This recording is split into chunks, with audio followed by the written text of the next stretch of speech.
Okay, so what we're looking at here is just a colony of bees. This was a swarm that I just caught this past 2021. The good thing is that they've been very well behaved. So the purpose for this video today is I'm just going to take a peek in this top medium 10 frame box. I put a queen excluder in between them, and this used to be all 10 frames of honey.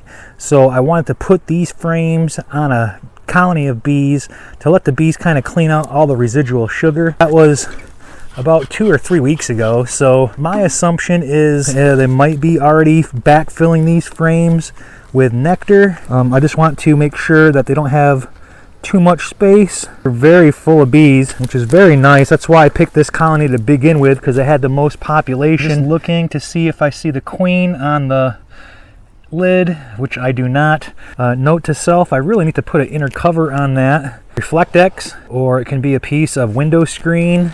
I do have some small hive beetle buster traps in here, and I have a whole crap ton of hive beetles. Oh my goodness.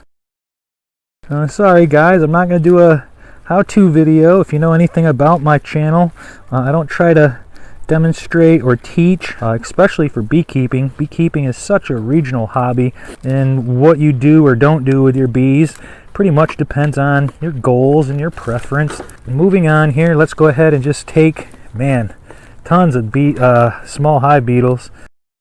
Oh yeah, they're all up in there. Using these beetle buster traps with diatomaceous earth, really just fill these up about maybe just a quarter of the way, and I got at least 20 beetles in these little beetle buster traps. The bees are doing good corralling them. Again, you'll notice the bees aren't really coming out. They're not flighty. This is end of day. It's after 5 p.m. Thursday. We got cold front moving in next week. Yeah, this is all dry. See, these frames used to have sticky honey on them. That's good that they don't now. Oh, they are starting to backfill nectar here in this one, so they're kind of working on it. Again, I'm not expecting these bees to draw out any of these frames or fill them out. Actually, I want them to be into single deep size boxes. I don't like running mixed equipment. I wish I would have never had gotten involved with medium supers and all of that. Oh, there's more nectar on here too. So I think what they are doing is they're probably backfilling this, but it's less empty than it was when I put it on here.